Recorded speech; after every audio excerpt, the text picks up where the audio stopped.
Buong kababaang loob, inihayag ko sa inyo mga kababayan ko, sa darating na Mayo, tanggapin niyo po ang aking aplikasyon bilang Pangulo ng Pilipinas. Ano ang nagtulak sa'yo para talagang magdesisyon na? We cannot continue like this. Let's take the risk. Kailangan ba takot sa'yo ang mga mayor para sumunod sa mga patakaran mong ganyan? Fear will not bring you anything or bring you somewhere. It's temporary. Mayor, ano ba ang gusto niyong baguhin sa kasalukuyang pamamalakad? Ano po ang magiging style ninyo against corruption? You cannot solve corruption. May mga nakausap akong ibang kandidato na magkasama-sama ang sinasabing oposisyon, ang persepsyon masyadong malakas ang kasalukuyang administrasyon, mukhang hindi mangyayari. Anong tingin mo? Sa isip niyo ba malinaw, Mayor, bakit nahuli ang Pilipinas? Sa COVID, bakit tayo nagtatago pa rin sa bahay? Nauuna kasi yung away. Anong klaseng Pilipinas ang nakikinikinita niyo after your term? If something happens to you, Willie Ong will take over. You're in a good situation because the guy is a good-hearted guy. Some people say poor choice. Politically, poor choice. Naniniwala po kayo na ang tulak o gumagamit ay pwede pang may rehabilitasyon. Pero walang patayan. Handa ka na sa banatan, siraan.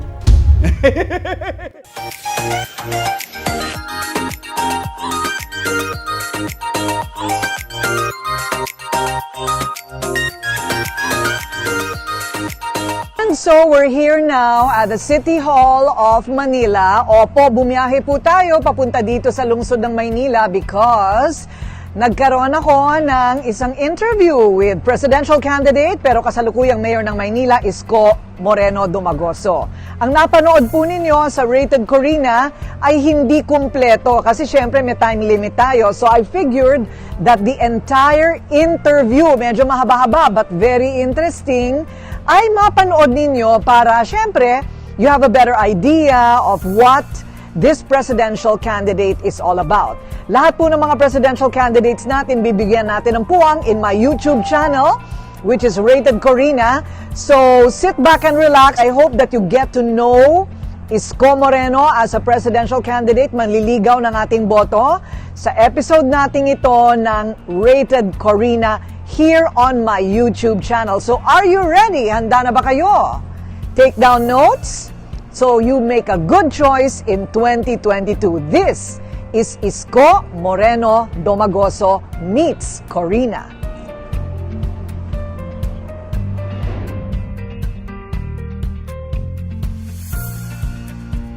At ito na nga yung lugar kung saan ka nagsimula, Mayor. Dito, no? sa lugar na to. Sa lugar na ito, Delpan. Delpan, Saragossa. Okay. Diyan ako nag-aral sa Almario, Oo. nung elementary. Nung daycare, etong Gat Andres Bonifacio Hospital, dating Tulungan Center. Oo. So every day, from there, tatawid ako. Yan ang bahay namin. Eto Nung na. araw, diyan kami nagsimula. Yan yung tinatawag nung araw na Parola Compound. Saan ka talaga pinanganak? Dito na. Dito na talaga? Dito na. So every day, yan, dito ako magbabasura. Oh. Yan, diretso. Basura, pag sinabing basura, ano yung iniisa-isa Mangongolekta mo? ng basura sa mga tindahan. Oo. Sa Carmen Planas, Binondo, Santo Cristo, Ilaya, Tabora. It's a regular thing for a child like me na makakita ng bituka, ng utak ng tao, mga sinasaksak sa harapan mo. So that's kind of environment nung araw ito. Hanggang magkaroon ng MICT. Yan, ito, yan. Diyan ka nakatira, sabi mo? Yeah, compound. It's a compound nung araw eh. Papakita ko lang ha, walang nagre-reklamo. Lahat nanonood. Kasi, kaway-kaway naman pag may time, kaway-kaway. Ayan. Mga botante. Sorry. Okay, parang alam na lahat ng mga taga-Maynila na Kaya ito, tatakbo yan, ka. dati puro basura yan. Totoo nga. Yeah, Pinayos mo na Pinayos ito. ko talaga. Lahat ng krimen, patayan, violence, nakita mo lahat yun. Wala bang epekto sa utak yun? Well, salamat sa Diyos. Pati drugs. 5-5 drugs ng araw. Well, kaya ako pinagpapasalamat sa Diyos at sa nanay ko na disiplinaryan. Natapang kasi nanay ko, wari-wari. So, nalayo ako sa ganun. Nagkaroon ako ng takot. Yung epekto, yes, parang it became a normal. But nung, siyempre, nung nagkaisip na ako, at nung sa gobyerno na ako, sabi ko, I will not do the same. Kasi, ang itinanim mo, hate din ang aanihin mo. So kaya nung nag-alkalde ako, itong Baseco, yung dyan, sabi ko, binigyan ko pa sila ng 72 hours na umalis ng Maynila. O after that, yung hindi umalis, nahuli namin, 19, mga wanted. Kasi ayaw kong pupugaran ng mga kriminal, yung squatter. Mahirap na nga, binababoy pa. Ang obligasyon ko, tahimik ang Maynila. Ang obligasyon ko, panatag ang pamumuhay sa Maynila. Para sa nakatira sa Maynila at yung dumadako in and out of the city. Paano yan iiwan mo? Hindi naman, lilipat lang ako ng ilog eh. Promise mo, hindi mo iiwan ang Maynila kahit sa Malacanang ka na. Ano naman, siyempre, lalaki yung obligasyon. But anyway, the seat of power is in the city of Manila. Correct. Paano ka pumipili ng mga i-rehabilitate mong mga lugar? Ang daming problema ng Manila. Well, ginagawa namin yung may high demand. For example, Almario, one of the biggest school, no? Di ba squatter dito? So dadami pa ang bata. So there will be future demand. So we wanted to prepare our city in the next 10 years that there is enough space na student-teacher ratio is proper. Hindi na yung 1:80, 1:70. If we can achieve 1:40, that would be better. So, 227 classroom. Ganun kalaki. Tapos air condition siya, glass siya. Naka-air condition yung mga kwarto. Ilang Pero estudyante ang pwede pumasok dyan? About 15,000. Wow. Sabi mo, parang hindi mo magawang maiwan pa ang Maynila kasi ang dami pang gagawin and hindi sapat yung 6 na taon. Ano ang nagtulak sa'yo para talagang magdesisyon na? Well, una, lahat ng kompromiso ko sa mga taga-Maynila nung nakaraang halalan, may resibo na. Kumbaga, nagawa na namin lahat yung pangako namin, tapos sumobra pa. So we were like, nung ina-assess namin, parang nagulat kami. So kaya palang gawin ito in a short period of time. Hindi naman natin pwedeng panoorin na lang to na tayo nakakapamuhay na maayos, yung kapitbahay natin, ligaw ng landas. So sabi ko, sige, titigyan natin. Isip ko, sabi ko, okay, let's take the risk. So yung pamamahala po ninyo dito sa Maynila, masasabi nating gagamitin din po ninyo sa pamamahala sa kabuuan. Yes, I think 23 years of my life, half of my life, no? 23 years of experience. At least hindi naman ako papahuli academic background, kahit papaano naman. I tried to equip myself. No? Ito gagamitin natin lahat. Experience sa Maynila, experience sa paggugobyerno, dealing with people, try to be reasonable with them, and hopefully, yung makamove on kagad ng mabilis. Ano sa maikling pananalita ang solusyon sa problema ng drugs? Drugs. We hate drugs. That's true. It destroys society, families, individual, future. But there is a way to continue to work within the limits of law. I mean, within the bounds of the law, in four corners of the law. Rule of law must be observed. Because it is not up for me to say who's guilty or not. Or it is not up for me to say who's gonna live or gonna die. It doesn't bring us anywhere. Because discretion lang yun ng isang tao. Halimbawa, tulak o gumagamit ay pwede pang may rehabilitasyon. Pag ikaw ay nagtulak, papanagutin kita sa batas. Pag ikaw gumagamit lamang, ikaw ay biktima, dapat i-rehabilitate ka ng Estado. Okay, pero walang patayan. Hanggat maaari. But incidents happen, no? I mean, like shits happen in an encounter. Napapatayan ako ng pulis.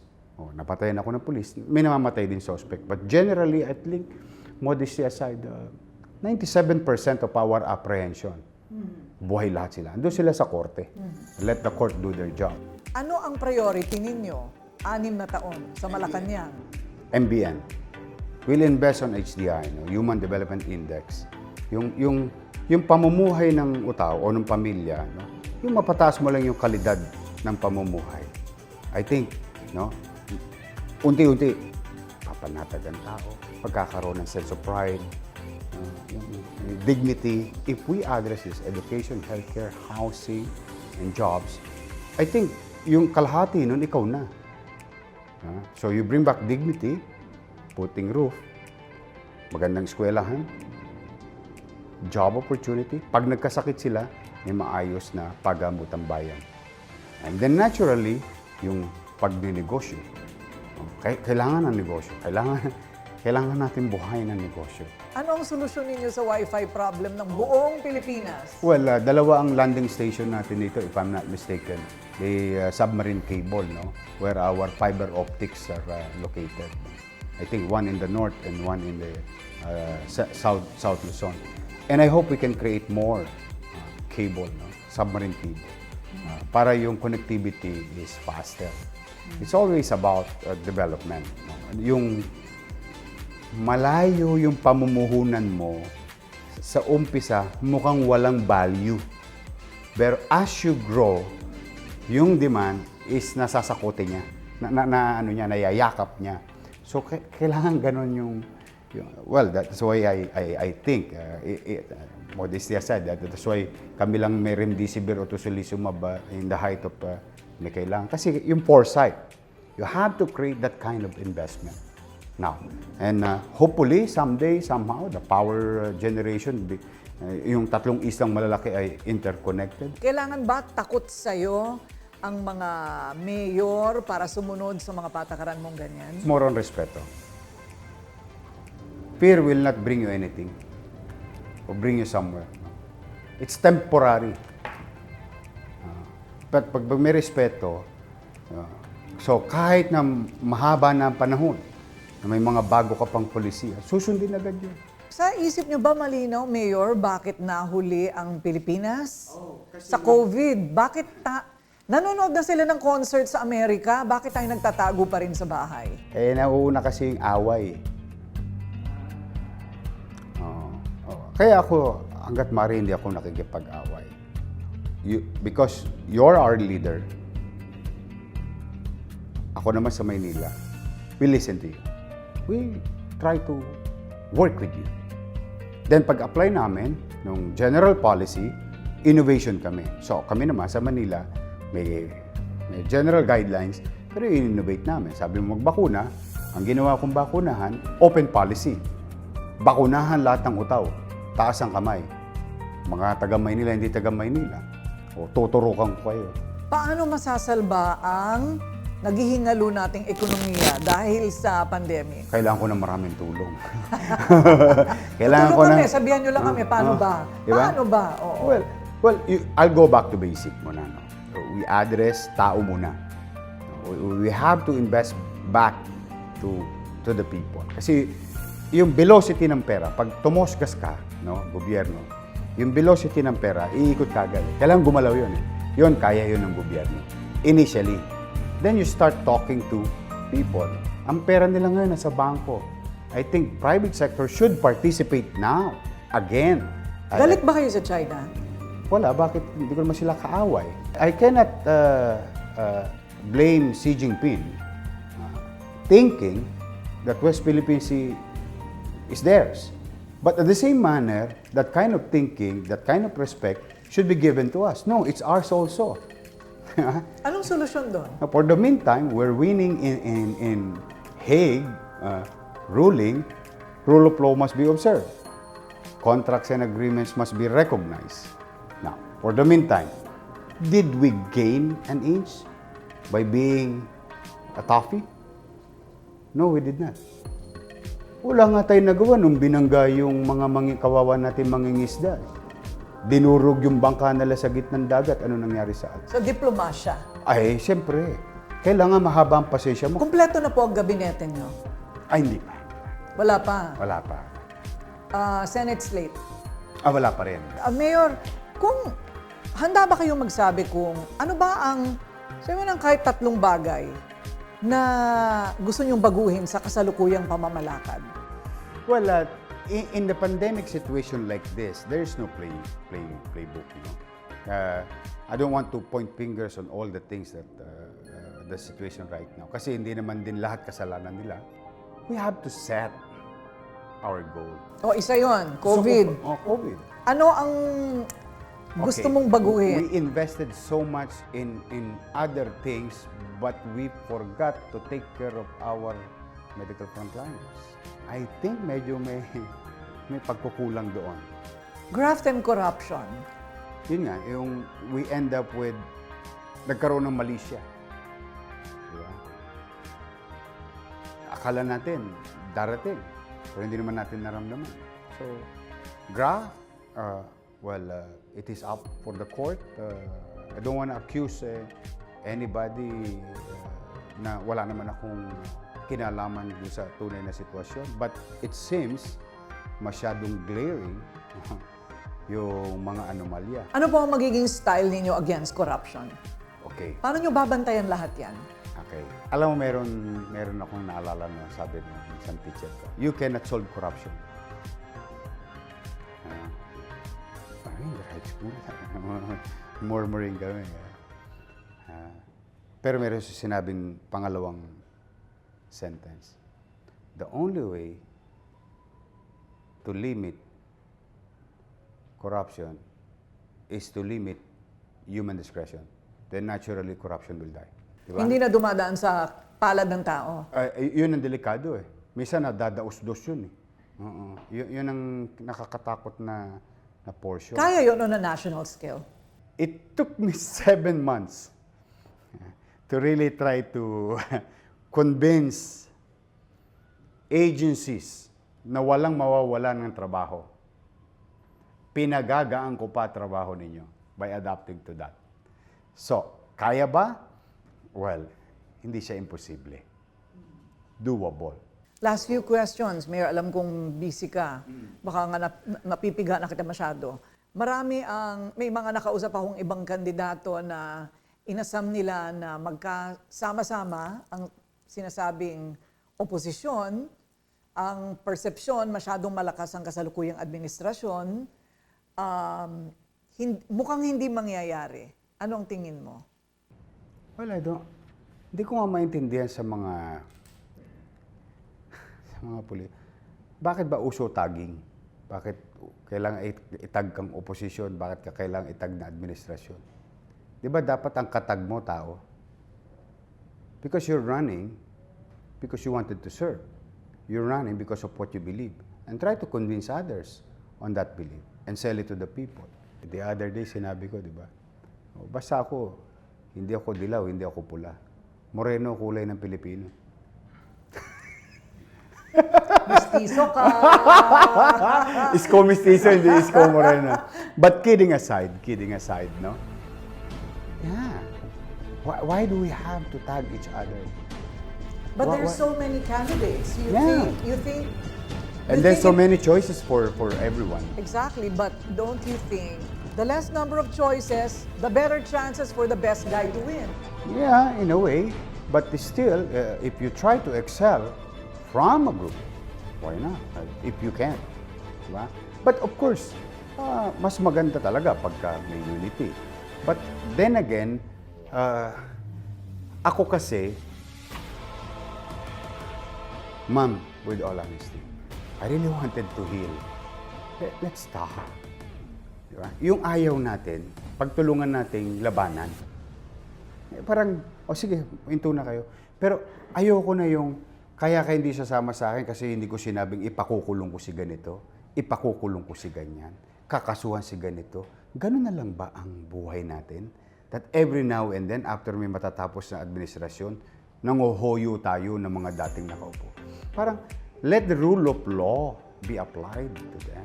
If something happens to you, Willie Ong will take over. You're in a good situation because the guy is a good-hearted guy. Kaya niya. I tingin ko naman kaya niya. I believe in him.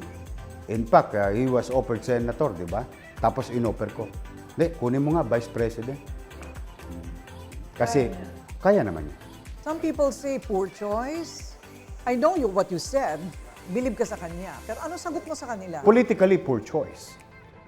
If you're political. But you're my choice. I choose you.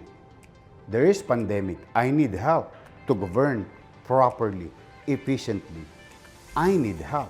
I need somebody who can address the existing threat, which is COVID-19. So, our partnership speaks of what's going to happen after the election. Pagkatapos ng 6 yung taon, kasi yung pinanggagalingan natin, medyo lugmok tayo ngayon, ano? Lugmok. Nararamdaman talaga ng lahat ng tao yan. Kahit yung pinakamayaman na tao. Anong klaseng Pilipinas ang nakikinitan nyo after your term? At the very least, sana nakabangon tayo. Kabangon man lang. Ano bang hidden talent mo? May hidden talent ka ba? Yung hindi alam ng tao, ah. Alam kong may umaarte ka, sumasayaw ka. Wala na akong talent eh. Di nga ako nakakapag-sport. Totoo? Wala na akong Anong buhay. libangan mo? Well, sana mabigyan mo ako ng unan. Unan. Kaya, para, alam mo naman ako, masa ako. Masandal tulog eh. Oh. Nyanyanggal lang ako konti, makaidlip ng konti. Okay. Tapos maya-maya, dokumento. Pinagbawal mo daw na kahit sinong kamag-anak mo magkaroon ng posisyon. Ikaw ang nag-iisang Domagoso. Narinig ko yung speech mo. Yes. That includes my family. Bagay, huwag kang mag-alala ako, konti lang kami sa mundo. Dadami ang relatives mo pag manalo ka. Hindi naman. Saka hindi naman. Mapapansin mo, hindi ko pinapayagan ng mga anak ko na sumali sa halalan. At para bang kami na lang ang pamilyang magaling. Ayoko yun. Let others be given a chance to participate. Diba? Pagtapos ko, allows na ako sa gobyerno. PMA na ako. Kung gusto nilang sundan yung yapak ko, I hope that someday, somehow, people will remember me of what we have done good, if not, hopefully better. Bakit hindi mo hinaharap ang pamilya mo? Gusto ko sila makapamuhay na normal. I live in a microscopic world. Umutot lang ako, balita na yun. Mamatayan lang ako ng kuko, baka mabalita pa yun. Siyempre, it's a harsh world. Death threats. You have death threats. Anong araw? Ngayon daw, ngayon. Ngayon, medyo due diligence. Hindi naman tayo, ang maganda lang kasi, wala naman akong inapakan. Wala akong utang na dugo. Meron akong katunggali sa politika. Handa ka na sa banatan. Siraan. Talagang gagawan na ako ng lahat ng kwento. Pero, modesty aside, 23 years na ako in public service. You have never heard kaso na nagtagumpay. I was always being accused of something. No. Salamat sa mga taga-Maynila. Pinanindigan nila ako. Dayaan sa eleksyon. Basta ako, naniniwala ako. Lahat ng nakialam sa eleksyon, at binaboy ang resulta,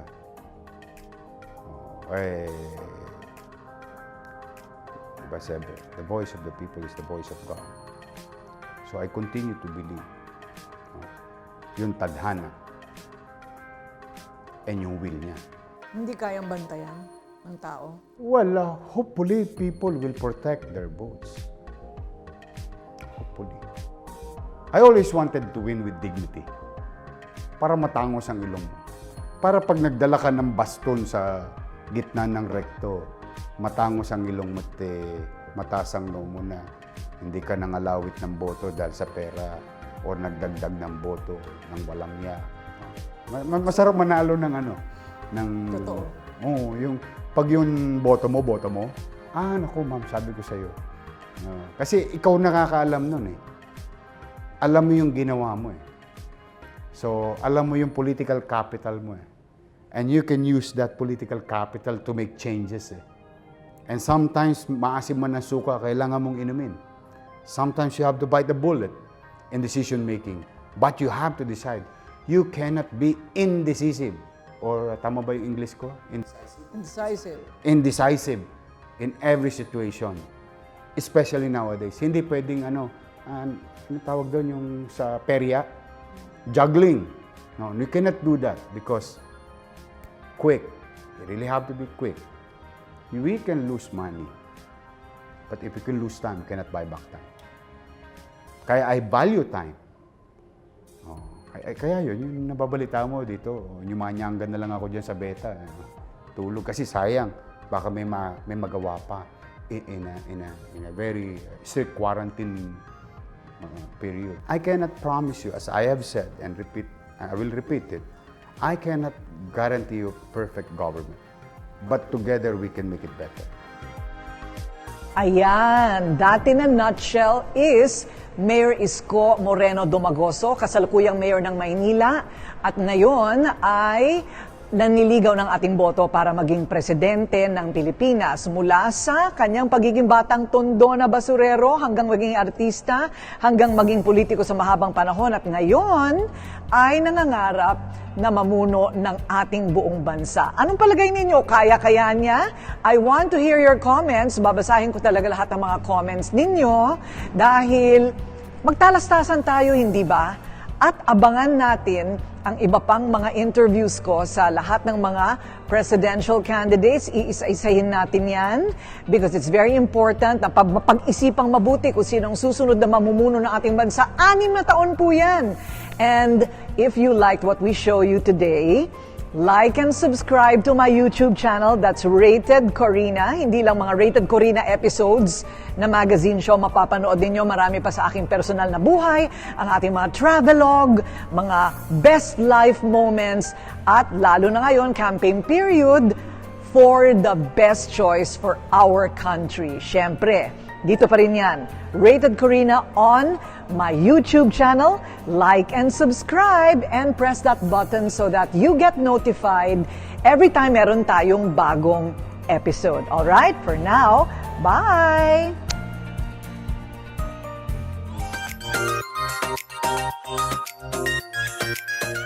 This is the 50-gram jar. Ay, proud ako, lumaki na siya. Level up na. More magic in a bottle. Yung 15 grams, dito na siya sa loob ng pampakit. Okay? Mawawala na yung 15 grams. Ito na ang available sa market ngayon. Parang tumerno na rin siya dito. Ayan. Ito naman ang K-Magic Skin Cream for Body. Anong pagkakaiba ng dalawa? Ito, pwede ito sa mukha. Okay na okay lang din sa face. From head to toe. Pero, hindi kasi pwedeng masyadong matapang ang exfoliation pagka sa ibang parts ng katawan, like kilikili, sensitive ang skin yan, di ba? So, ang face cream, mas nakaka-exfoliate kasi kaya yan ng ating neck and face. So, that's the main difference. My 2 superstars, the K-Magic Skin Cream for Face and Body.